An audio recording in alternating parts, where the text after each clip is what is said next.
So, Arjuna is asking a question to Krishna. Pertinent question. There are few words in this verse, this shloka, that we might want to pay attention to. First of all, Arjun addresses Krishna as Varshneya. So Varshneya is another name for Krishna. Is that all right? Varshneya is another name for Krishna. Then he begins his inquiry with a preposition, atha, which is generally not how people would ask questions. He does that. Then papam. Everyone knows papam.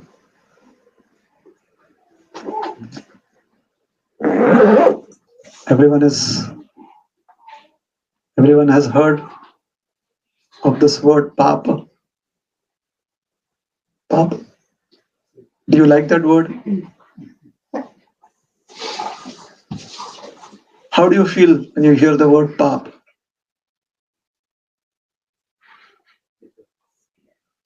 Any opinions? Scared? Yeah, me too. Any other emotions? Papa. You feel like we did some papa in the past, suffering now. So it sends you back down memory lane.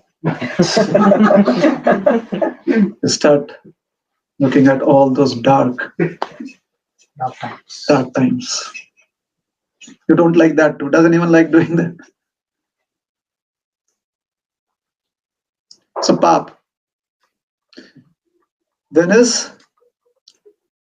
the other word that, yes, anichan. Anichan means without one's desire. But how is that possible? How can something happen without one's desire? So baladeva niyojita.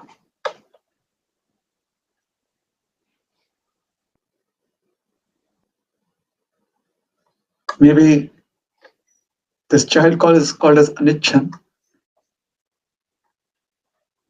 has very, very strict parents. Force. Baladeva, sometimes parents are strict. They make the child do activities. Or maybe Anichan is a criminal and Baladeva niyojita, police.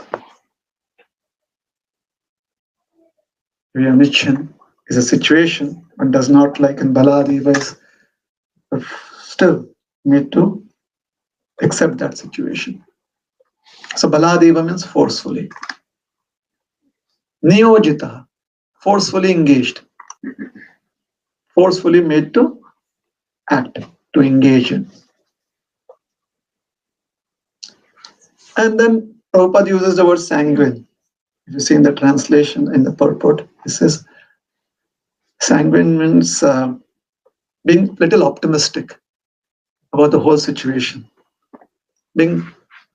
Arjun he's been through a nice exposition by Krishna in the second chapter. So he says, okay, now I have to keep a positive frame of mind. So Arjun in the second chapter has received from Krishna a very, very emotive and powerful seminar on how to be positive in life. Because Krishna tells him your soul, he explains in great detail. Then how you should perform actions. So sanguine. Atha kena prayukta. It's like, Krishna, I think there must be a very good reason why this happens, Otherwise, as if there is any subject matter related to Papa, you'd be a little anxious. Like people go to confession every Sunday, and if they want to unburden themselves, they are very anxious. Father, please forgive our sins. So they're anxious that it be forgiven. But Arjun is being a little, in a very encouraging voice, he's asking about what to do about sins that one is forced to perform, although one does not desire.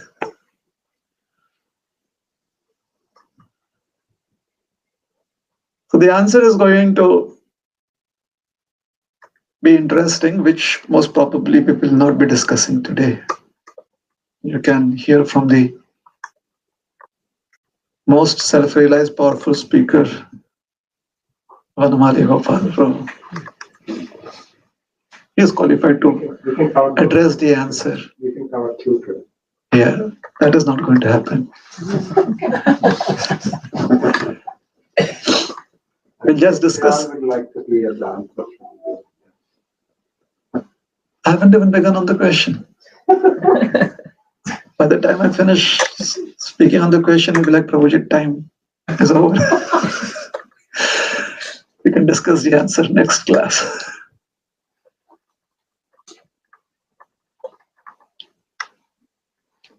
So the reason Arjun is being a little upbeat about a very, very difficult question is because Krishna has just told him previously that he should be free from attachment and aversion.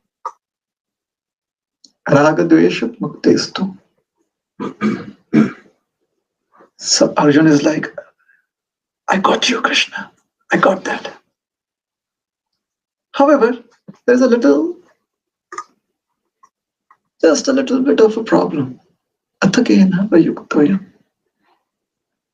I understand that one must not be too attached and one must not be too averse.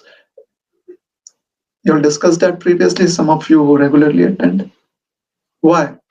Because when you are too attached, because of your attachment, you sometimes do not see what are the options or what could be the conclusion. You only see what you think is a conclusion. You only see the options that you are attached to. And then later on, you may chastise yourself. Oh, why did not I look at the other option? Like somebody tells us, prasadam is being served. So everyone rushes for prasadam. And then because there's a crowd, some people have to stay behind, right? So they are feeling a little bad. But then the announcement is not complete. So those who have run ahead, they've run ahead. So prasadam is being served. However, the Mahaprasadam sweet will be served here.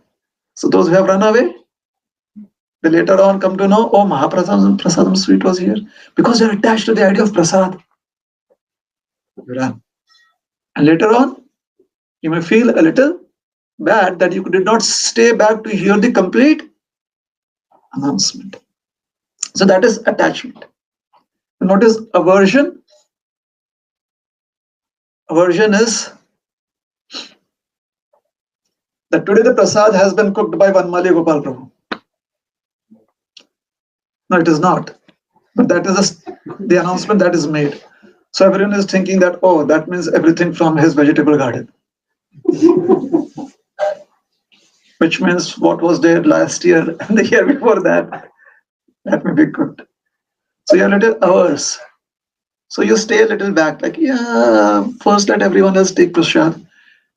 And then when people take prasad, then they're like, my God, Vanmali Prabhu has cooked all new ingredients.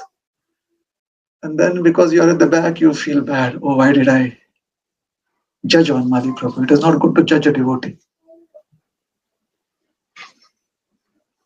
So aversion, attachment and aversion.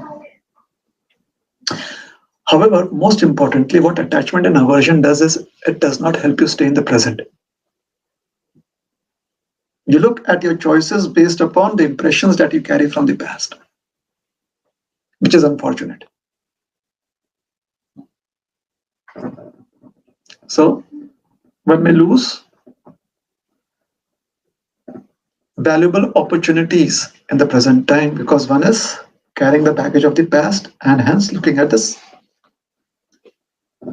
present options.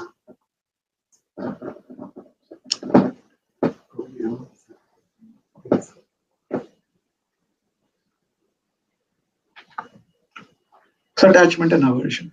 So now, which actually is not well understood by people. People really think that maybe only attachment is a problem. So Krishna says aversion, dvesh. Not liking a thing also helps you waste your time. Not liking something. It's like love and hate.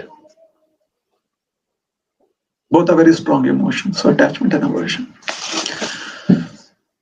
Now, having understood that, Arjun brings up a pertinent inquiry. Why? Because he is an honest gentleman and he has been a practitioner. He has been with Krishna for a long time, just as most of us have been with Krishna for a long time, right? I mean, not Krishna as a person, Krishna as in Krishna consciousness. We've been with Krishna for some time. Days, months, years. So Arjuna is wondering that why is it that people sometimes act in ways which are so contrary when they very well know that it is not helpful. It's as if they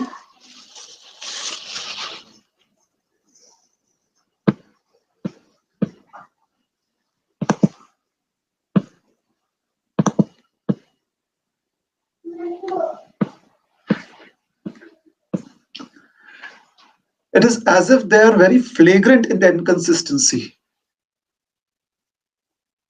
They're very unabashed. They are like, I don't care attitude.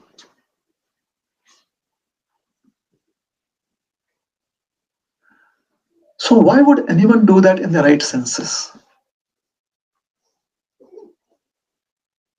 For example,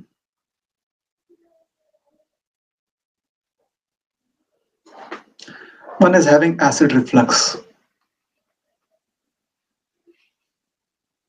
But then comes this Mahaprasad plate or heavy sweets. And one has had acid reflux for a few days. How is it that people think that by eating that they will be purified? How is that they never understand that by distribution also you get purified? If you don't honor the Mahaprasadam by consuming it, you can always honor the Mahaprasadam by distributing it. So this inconsistency in people's behavior who are otherwise intelligent is difficult to understand. So then they have a lot of sweets, and for the next 10 days, they suffer from severe acid reflux. But after 10 days of severe acid reflux, when the sweets come back again, they're like, for 10 days, I have the Nivas Tapasya. I haven't eaten sweets. So again, they pounce on the sweets. Why is it that people do that? Why is it that as students, after every exam, you decide that I'm going to be consistently studying? Then finally, your consistency only comes 15 days before the exam. Why is that? Why is it that we decide that we will be very civil to each other as family members, and then we find some reasons not to be so civil as family members? And then we can justify it too. So what makes intelligent people do that is what Arjuna is trying to understand.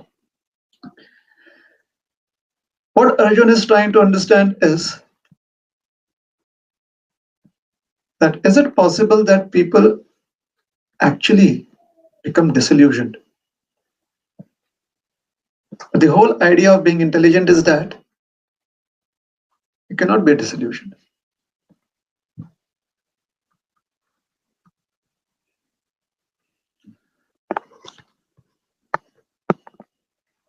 Why?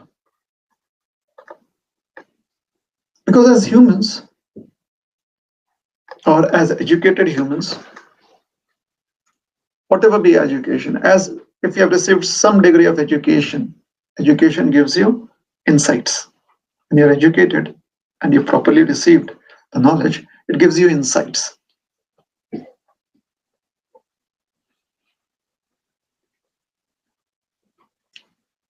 Those insights help you achieve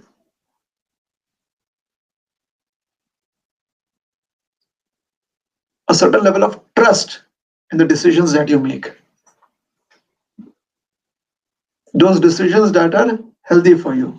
So it develops a kind of trust on oneself. Why would people go against a better judgment? Why would they act in such ways that would exemplify how they do not trust their own decisions?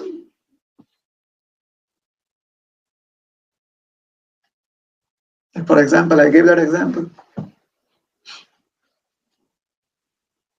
It's against a better judgment. Now, typically, here it is asking about papam. So, is it that people do not understand what is pap? No, he's talking of those who know what is pap. He's talking of those who can delineate between what is pap and what is not pap.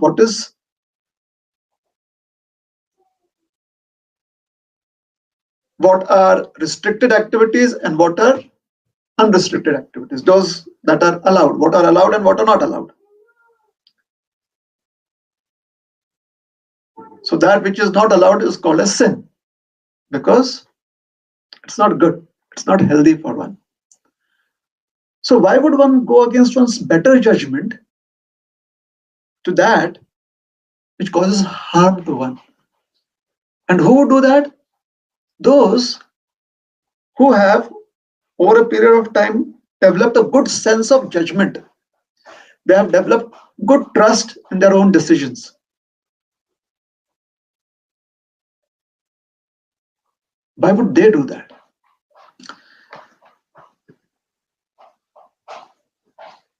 It seems that they are not being themselves. Why would an intelligent person not be themselves? That doesn't make sense. It seems very contrary. And therefore, Arjun here uses the word balad. It's as if one is being forced. An intelligent person who's free cannot be forced. One who has freedom and knows what is the best course of action would not be forced into an activity that is not healthy, that is not allowed. What makes one do that? So the first thing that is to be considered is that this is not speaking about just how one becomes distracted and is led away by one's bad habits. No, these are people who have cleansed themselves to a certain extent. They have adopted a procedure by which they have cultivated better habits now. Why would such persons go back 10 steps in their progress? Why would they do it? They're not gamblers because they have accepted responsibility of their decisions in life. These are the kind of people that are being addressed here. Why? Because 2 verses back, Krishna has spoken about being free from attachment and aversion. So somebody who has heard that and achieved that has a better sense of judgment.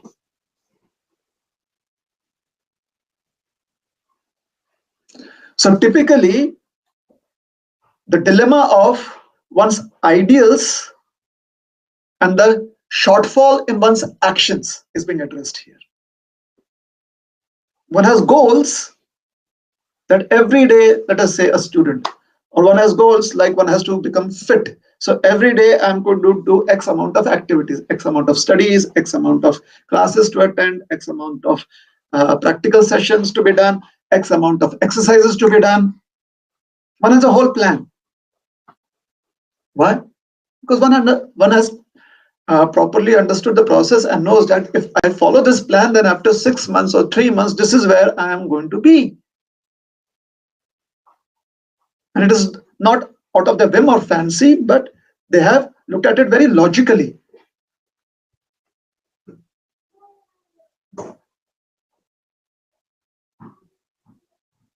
And after having a good plan, it is not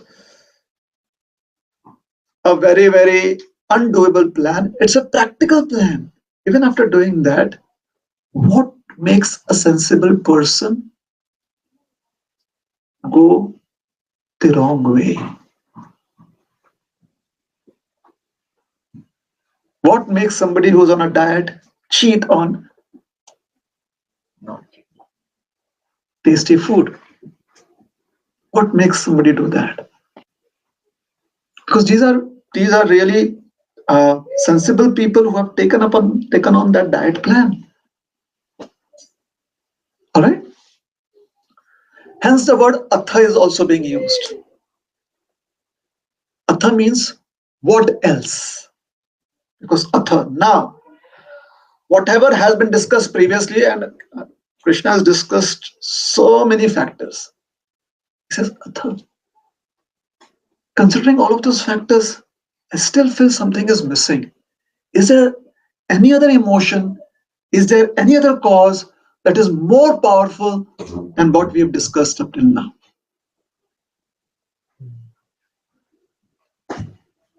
Because if that is powerful, you have explained to me how powerful the soul is. You have explained to me how powerful the Paramatma is. You have explained to me how powerful the administrative personalities in this universe are. What is this powerful instinct that an intelligent person has to go astray? Can you explain me about that subject matter too? So it's a very, very intuitive question that Arjuna is coming up. So what is it? Could it be anger? Could it be greed? Because it has to be so impulsive and it has to have so much of power in it that it takes away intelligence from what is the right course of action. It has to be a very powerful emotion. What is it? Krishna, please, can you explain? Because if I come to understand that, what you've explained to me are the various processes that somebody who's disillusioned or who is in disillusion should adopt. I would also want to know the procedure or the process by which someone who is bewildered despite being intelligent, despite knowing what is the dangers of doing an activity which is unhealthy, which is not helpful. So what should be done? So someone can say that, hey, I think this is a very, very hypothetical scenario. Very hypothetical scenario. Why? Because one of the greatest fears is to suffer for that wrongdoing that we have committed and we are caught for it. You may do a wrongdoing, something that is wrong, you may do it. But if you're not caught, you may constantly be a little anxious, but it gives you some sense of relief. I'm not caught. They don't know. However, if you're caught, the fear of the punishment that is going to be given to you is very, very strong. Especially when we hear about, if you do this, you'll be thrown onto a tree with a lot of thorns and pulled down like that, or you'll be thrown into a cauldron of boiling oil and boiled, or you'll have to run over uh, earth that is not made up of soil but of molten metal. There's so many things that have been mentioned, and all for simple, so-called simple activities like, if you hurt an insect, then this happens. If you do not welcome a guest, then those ruru birds come and pluck out your eyes. So when you hear all those descriptions, definitely one is fearful that one does not want to do that.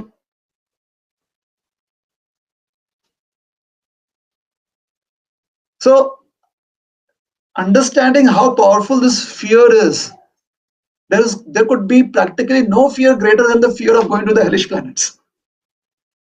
So either you say that it is all an imagination, but the fear still remains. What if it is true? Or if it is true, then one would not want to commit activities that lead us there. So Arjuna is asking a question about people who know about this, who have fear of having to go to the hellish planets and suffering there, and still in their conscious existence they do those activities. That is called as athakena prayuktoyam. What is it that is causing them to do that? Why? Anichan. The word anichan expresses the idea that they know what are the norms, what are the rules. They know what are the reactions they would get for not following those rules. So they know what are the rules and the provisions, and they also know what is the punishment. That is called as anichan. So if you ask them in the right senses, they'll no, I'm not going to participate in it. Not possible. If you give them a theoretical scenario, if there's a classroom and you give them a theoretical scene, what would you do in this situation? They would say, I pass. I'm not going to be in that situation. So anichan.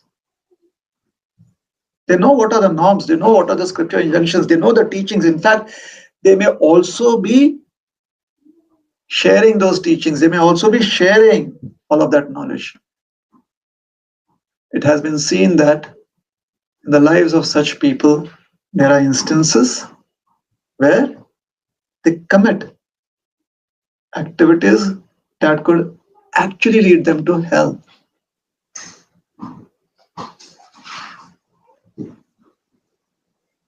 Baladeva niyojita.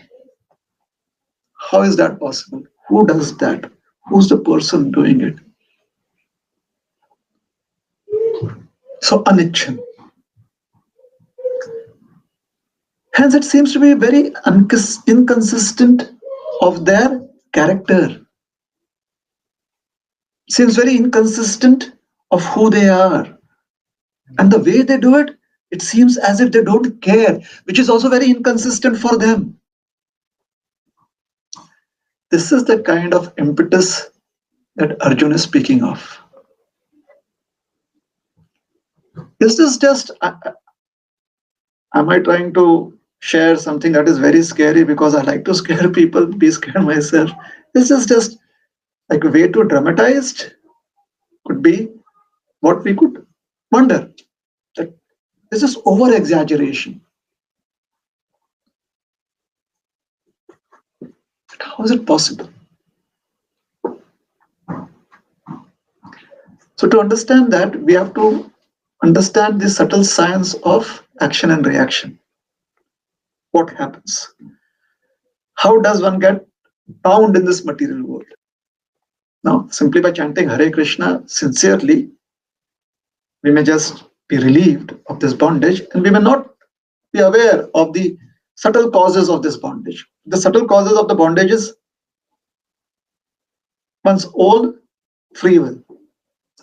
This free will manifests in the form of desire. Desire manifests in a gross form and a subtle form. The gross form is where you want to enjoy. That is called as bhoga. The subtle form of desire is where you are planning how you are going to enjoy. That is called as carrying impressions.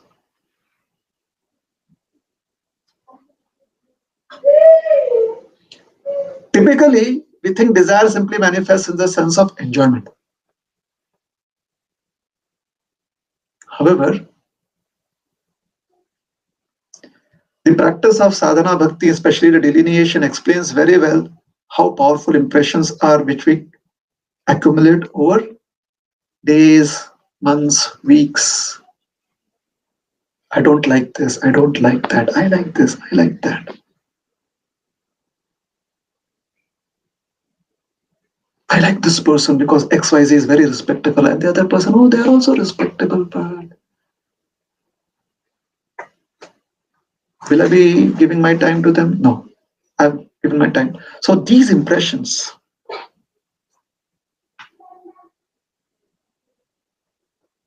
is what makes one very, very rigid. And the more one is ideologically motivated, this rigidness leads to fanaticism. And fanaticism is not gross, it is very, very subtle. It's like those impressions that we have gathered, and slowly that those impressions have become very, very powerful within our consciousness. Very powerful.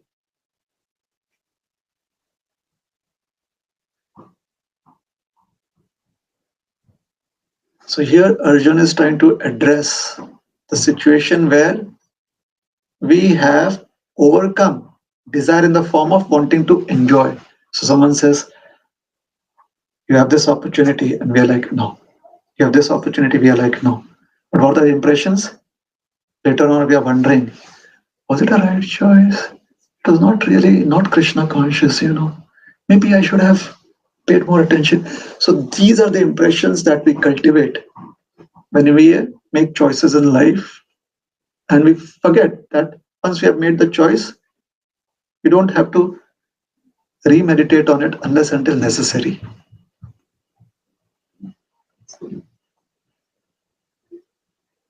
It's like after you have written your exam, if you have experienced this as a student, you've finished writing the exam, answer paper, answer book, and then when you come out and somebody tells you, did you attempt this? And you're like, yeah.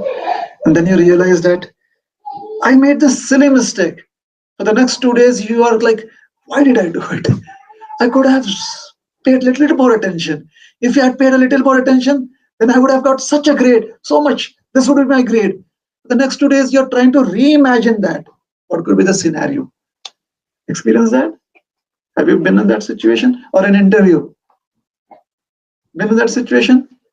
Or you make prasad for a very senior devotee and something happens. You reimagine that over so many days. If I had just done this, if I had just done that. These are called as impressions. Yeah, you do it once, you make course correction, and now you live in the present. But no, impressions do not allow you to do that. That is subtle form of desire, because what we desire is to be good in the eyes of that devotee. What we desire is to be good in the eyes of the public who look at grades.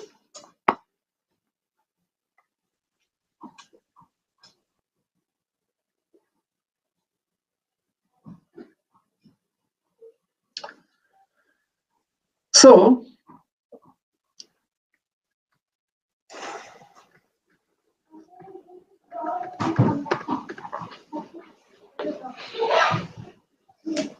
Srila Prabhupada in the purport says that living entity is naturally pure. Therefore, actions that are favorable to maintain a pure consciousness are already inherent in the form of knowing what is one's duty. So we all know what is one's duty. For example, even if you're not conscious, as a parent, you know it is a duty to take care of your children. If you're not Krishna conscious, if you're not God conscious, even then a parent knows that it is one's duty to take care of the toddler, a baby, till the baby grows up. Where did that come from? That comes from the innate goodness that is there within us as our, because of our existence as spirit soul. Do you think matter, that which does not have consciousness, is aware of one's duties? No. Yes. If you see somebody, an unknown person needing help, even if you're not God conscious, you feel as if you must lend a hand. Don't need to be God conscious. You may not even be a so-called good person, but when you see yourself in that situation where somebody can be helped by you and you have no prior, baggage about that person, you want to lend a hand. Where does that come from? That is called as the innate goodness of the living entity as spirit soul. So if you're thinking that by Krishna consciousness it is going to come, no, it is already, the spirit soul is already duty conscious, is already Krishna conscious. It's just a covering. So just as, you've already finished the syllabus maybe 6 months back. So when you read it again, it refreshes your memory. You don't have to relearn it. The memory gets refreshed. And all the links that were there when you had learned your lesson previously, all the links again become prominent. You know how that syllabus, you again remember that syllabus that you had learned. Correct? Does it happen?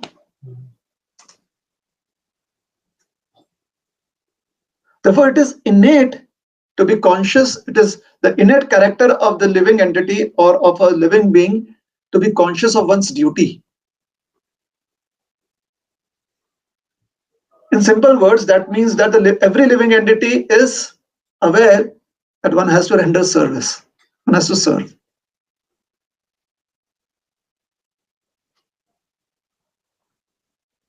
Even if you are very selfish, still you know that you have to serve. You have to do some service. Even a selfish person comes and, let's say the selfish person needs some food and wants to be the first one to take food. So even a selfish person would come and say, can I take this plate and have food? So can I take this plate and serve myself with some food serving? That also is an act of a servant.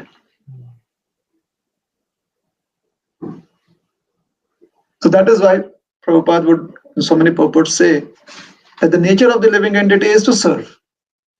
Just because we do not know how to dovetail the service towards Krishna, we try to serve the senses. So if the nature of the living entity is to be duty conscious, know what one's duty is, especially somebody who has awakened to the philosophy of who one is, and still one does that which is not helpful, it seems that it is not the person himself or herself that is doing it. It is not the living entity that is doing it, but there is an intruder. There's someone else that has intruded and is preventing one from performing one's duty.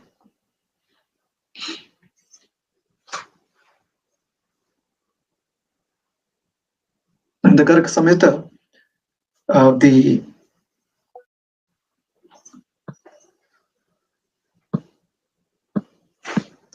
episode of the Kauravas and the Pandavas is also described in certain ways.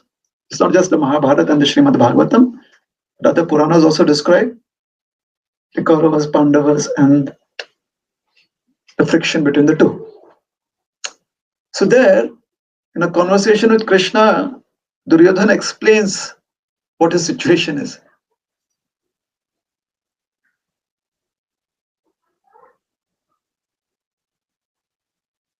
He says,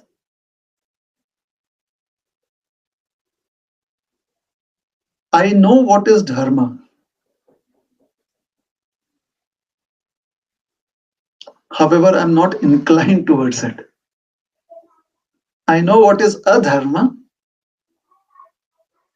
and I have no inclination to give it up.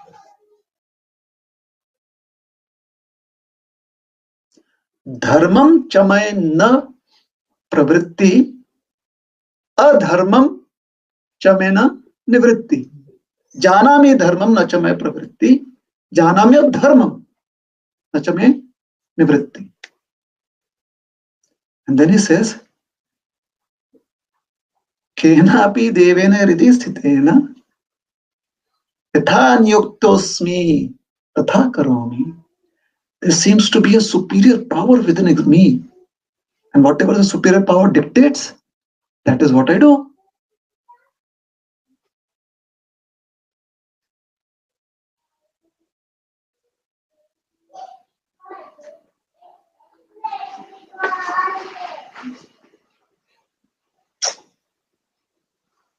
So where does this come from? How does it happen?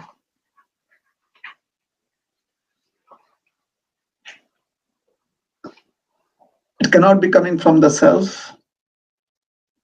Definitely the super soul is not instigating it. Somebody has put in the idea that there is an intruder that covers up one's intelligence and makes us blind to reality. What could be that intruder?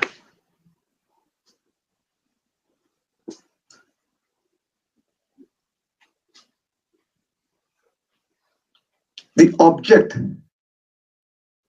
that is causing one to be distracted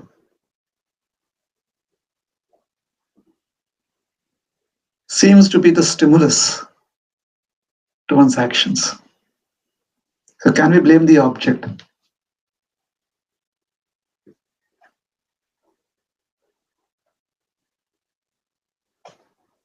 It is not us as a living entity. It is not the knowledge.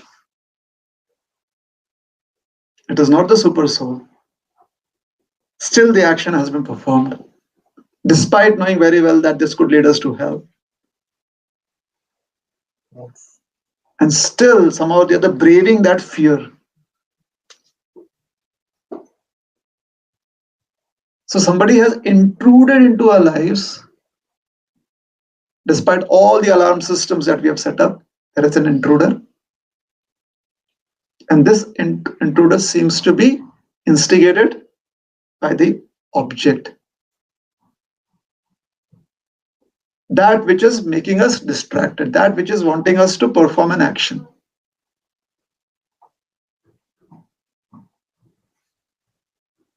Why is that object becoming so powerful now? Why is an objective that my intelligence, which is nourished by knowledge, becoming bewildered and overpowered? No object can have that kind of potency. So people like Duryodhana, they say, Kenapi devena, superior power. There seems to be a superior power, supernatural force, who has conquered over my consciousness, my heart, my intelligence, my existence. Hridisthitam. Yatha nyuktosmi. And now I've become a zombie. I become completely controlled. Yatha nyuktosmi. Nyukta. As is being told to me, tatha karomi. That is what I'm doing. Hence, one has to be very, very perceptive of samskaras, impressions that we gather and we harbor within our heart and our lives. Impressions of the past. In the Mahabharata, in the Srimad Bhagavatam, Arjun comes back from Dwarka and looks very distressed. Yudhishthira Maharaj asks him a few questions, trying to understand what could be the cause of his distress. And Arjun does not respond. Yudhishthira Maharaj asks him a question. Has the Supreme Personality of Godhead Krishna disappeared from our planet? Arjuna starts crying. Yudhishthira just gives up everything, starts walking towards the north. Maybe he just sent an email, quick email that please install Vajranath as the king, the emperor. But he does not consult with his brothers, he does not consult with his wives, he does not consult with the guru, Vashishta, Rajguru, does not consult with anyone. Because all the consultations of a lifetime have fructified right now in his understanding that if Krishna has disappeared, our duty on this planet is done with. And can you imagine? Bhimasen followed him, of all the people. Why do I say that? Because Kunti Maharani was always concerned about Bhima. Of all the Pandavas, she was always concerned about Bhima. He could never ever control the pangs of hunger.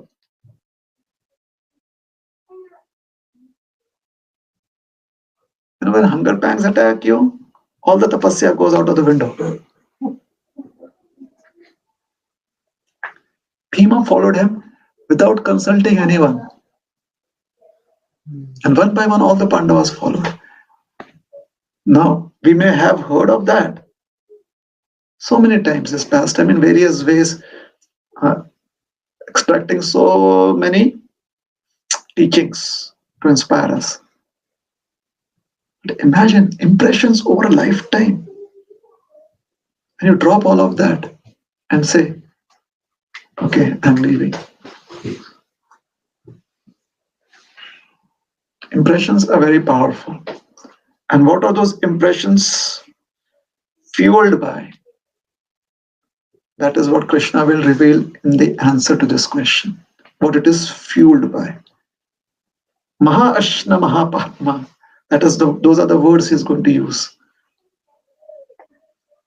It is not just what we understand as the challenges that we have.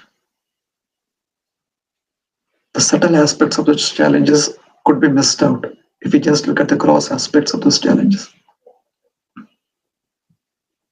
Rajogun Samudbhava, impressions. That's the answer in the next verse. Yes? So once upon a time, in Vaikuntha, Narada Muni Vajaye Veena Hirisht. Goloka Vrindavan. Krishna was being served by everyone. So Narada Muni goes there and he's a little forlorn. Krishna is saying, what? In Vaikuntha there is Kunta? Why? Why is there such anxiety on your face? He says, no, my dear Lord. There's nothing wrong. You engage in your pastimes. Krishna is like, how can I engage in my pastimes when you're standing like this in front of me? No, my dear Lord, just don't forget that I exist.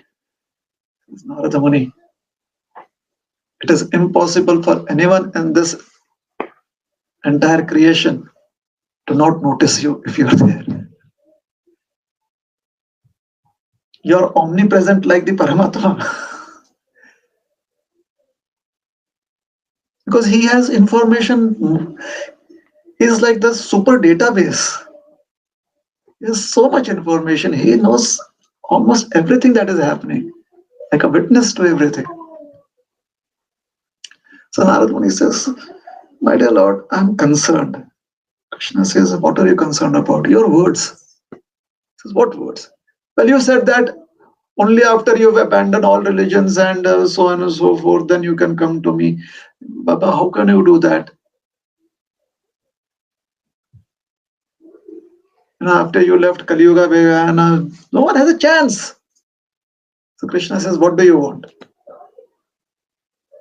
He says, I want that you just give everyone free entry. Krishna is like, free entry where? He says, here, my desire. You give everyone free entry. And Narada Muni said, and if you think all of them, Krishna says, stop. I know what argument you're going to give. You're going to say, I'll take all over their sins, plus please let them. I know all of that. Please stop your Rona Dhona. Don't do that. Okay, I agree. Bring back all the living entities. Narada Muni is so happy. You're so happy. So he comes to the material universe, makes an announcement. Everyone, all of you can go back to Vaikuntha. So those who are not aware of Vaikuntha or Goloka, the spiritual planets, they're like, what is there in the spiritual planets? He said, Tesla. They're like, yes, we are going to come. So whatever was anyone's interest, Narada Muni said, you'll get all of that. So everyone agreed to come. Narada Muni was so happy. He said, finally the material universe is going to be empty. And he felt so delighted. He felt so relieved. Because he had spent like so many yugas seeing people coming, going, coming, going. He's like, when is this going to stop? So finally he's very happy. So he picks up his veena and says, follow me. And everyone is following him. And Narad Muni is so happy in ecstasy, is dancing and is chanting. And he goes back to Vaikuntha and meets Lord Krishna. And Lord Krishna says, Hari Bol, Narad Muni, how are you? He says, my dear Lord, everyone has come. Krishna says, yes, everyone has come. Where are they? He says, here, right behind me. He looks back, there's no one. There's practically no one. Everyone had agreed to come with Narad Muni, but so on the way, Narad Muni was trying to collect people from various planetary systems, the higher planets. So as soon as people got exposed to the higher planets and they saw the kind of prasad you get there, they're like, we've never tasted this Mahaprasad here. Let me stay back here. Taste this Mahaprasad. Anyways, this Mahaprasad will also make you Krishna conscious. So they stayed back there. So somebody stayed back in Janaloka, somebody stayed back in Tapaloka, somebody stayed back in Maharaloka. By the time Narad Muni goes back across the Virija, everyone stayed back.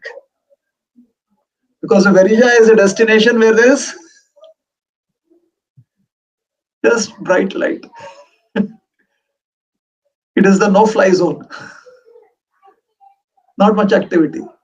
So by the time Narad Muni goes across the Virija, everyone's kind of, Narad Muni, please come back again. Next time we'll come with you. So Lord Krishna says, well, I agree to your plan. See, this is what happens. So how is it that intelligent people make those choices? Because of their impressions.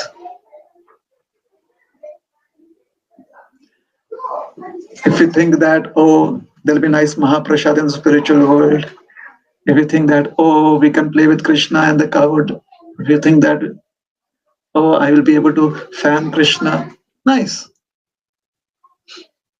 However, there will always be a challenging situation where that desire is challenged.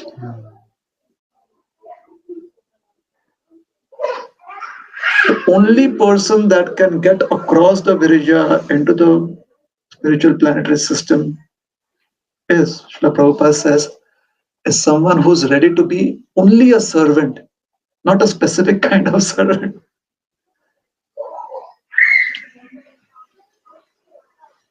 So if you're only wanted to serve in whatever capacity Krishna feels you can serve, then you don't carry impressions from this material world.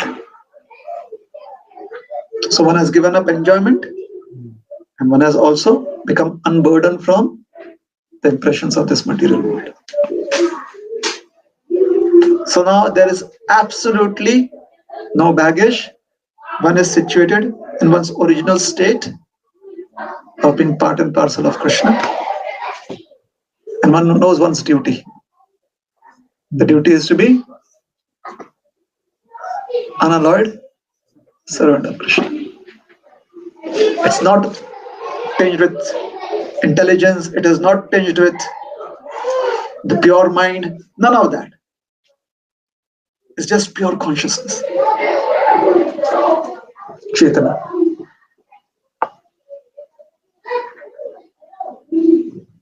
So we'll see next time. What fuels, what is it that ignites these impressions that make one go away, despite knowing that one should not be going away?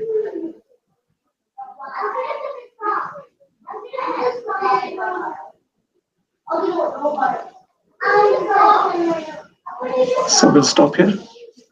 Any questions or comments?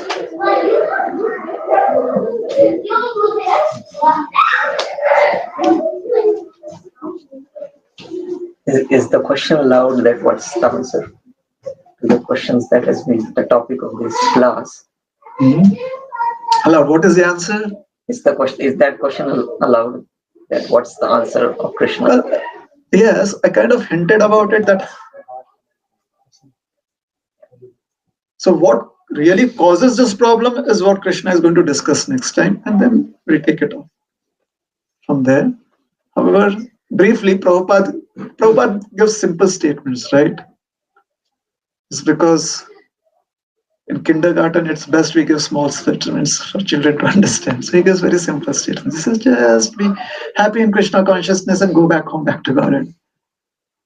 So all we have to do is try to be happy in Krishna consciousness. Real question. Yes. So you talked about impressions and then impressions of this material world, and these impressions then are the fuel for our desires. Am I getting that right? So, but even when we are progressing in Krishna consciousness, our fuel is also the impressions that we get from our practice, from study, from sadhana, from examples of others, right? Yes. So there are all these different kinds of impressions going on at the same time. And if, like in the example of Pandavas, the impressions of their relationship with Krishna allowed them to give up everything and go straight away, because they were practicing that detachment over all their life. So, and then during those impressions, our swadharma, whatever we construe at the time of with our conditioning, is what we try to do, right? So then, how is it that, because Krishna says in 18th chapter that even if you're performing your duty incorrectly or impurely, you still continue that. So can you delineate these two factors? Thank you for asking that question. It is kind of, he always is into thesis. Postdoc. Everyone knows Mukund Leela. He has got double PhD more than me or anyone else. I know.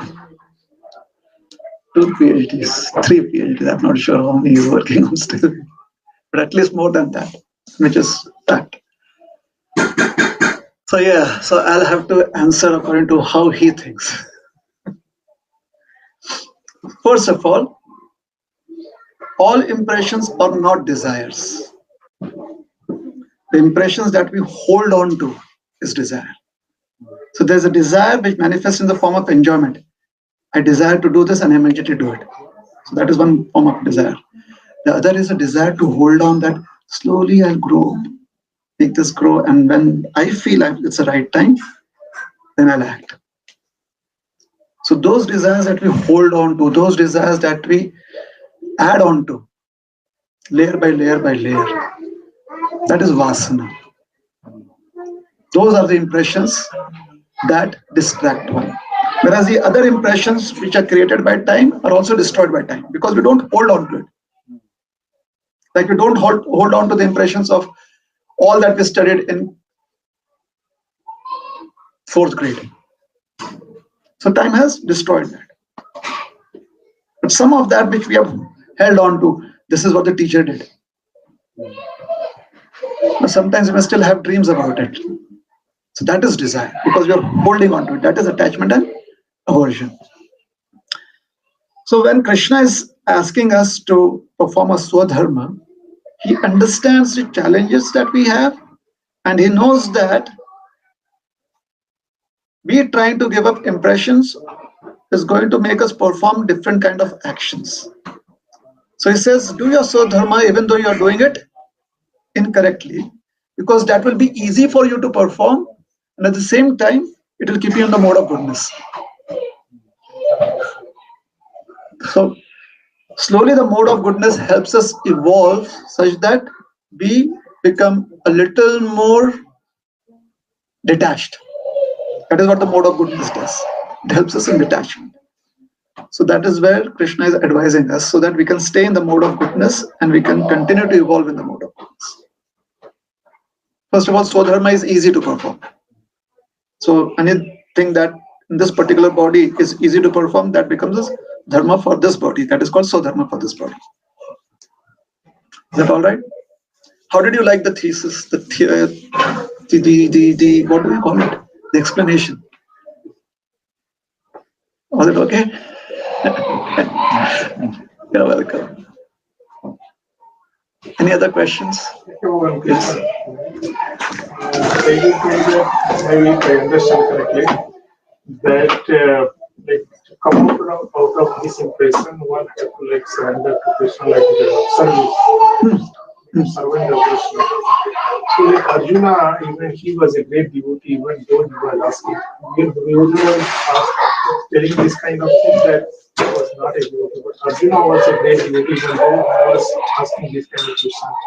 So what one can like one has a devotion level that maybe one person can come out of this like impression and become servant of Krishna. What could be the one level of devotion?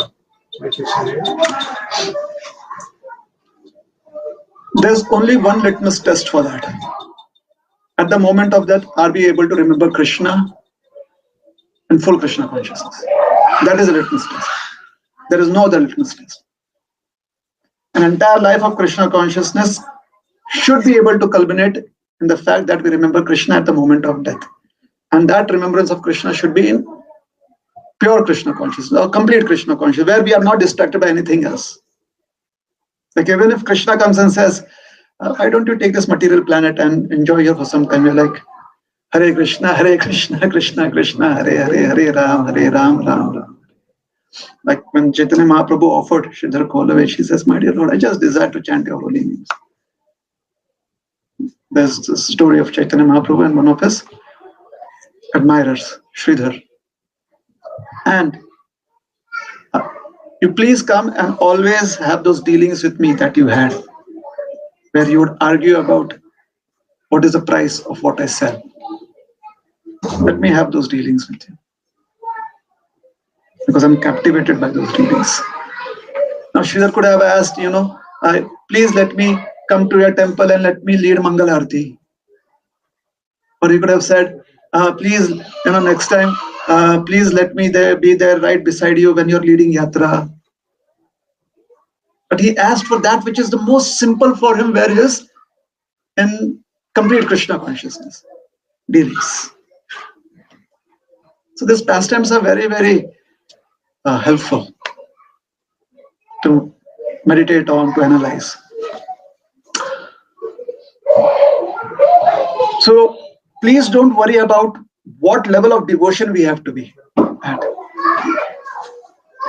Try to practice or try to conduct your practices in such a way, whichever it is. If it is dovetailing your work or your family affairs in Krishna consciousness, or if it is days where you're taking the day off and the whole day you're just chanting Hare Krishna, or reading something, whatever it is, all of those activities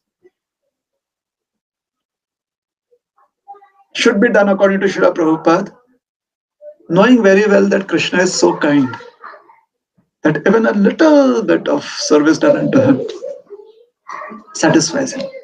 So with that confidence, we should go on performing our actions, whatever it may be, with that confidence, with that remembrance, such that whenever the time comes that we have to leave the body, we'll be able to remember Krishna and only Krishna in complete Krishna consciousness. Then it's done. Any other adjustments that we try to make, which is not bringing in that culmination, like even if Krishna comes and says, all right, I'll help you, let me take you back to Godhead. So when he's taking us back to Godhead, he's going to make us most probably, unless until it's those exceptional cases, most probably give us another life where it will be much more easier for us. So one step closer of going back to the spiritual world, it has to be by our own desire, our own free will. So he'll give us one more chance, where we are not challenged by whatever distractions we had there. Otherwise, Krishna's energy is going to give us one more chance, where we are either born in a family of advanced devotees or in a family where we do not have to really worry much about our daily needs. Suchitam, Shrimatam, Dehi, like that. Is that okay? So that is the only litmus test. There's no other litmus test. That is the only CT, confirmatory test. Antakale chamameva smaram tva kaleva. Is that helpful? Everything else should bring us to that goal. Everything should bring us to that goal. Yes. Once initial point we got that Krishna left this planet, so he left everything, he started in North direction, he told us. And then Narada Muni also, when his mother died, and he started in North direction. Why everybody starting North, not in East, West, or South? In the scriptures, the Vedic scriptures, the direction north is not what the compass shows. The direction north is Ishan, the direction of the Lord. The south is direction of Yamaraj. So you get repeated birth there. You get your pious credits there. The northern direction is the direction of the Supreme Personality of Godhead. So when they say north, it means that now they are trying to complete the spiritual evolution. That is the only task they are taking. If they go in any other direction, it could be for various other purposes. So it's very symbolic. Plus also, in the material realm, north also resembles the Himalayas and place where you do austerity. That is also there. So whatever is on the subtle plane, the principle also manifests in the gross plane. What we see by our eyes, that is also manifested accordingly. Okay? Yes. So we'll stop here. Thank you very much. Hare Krishna. Srila Prabhupada ki jai. Granthara Srimad Bhagavad Gita ki jai. Yes. Rohinipriya Prabhu ki So कीर्तन करना है बच्चों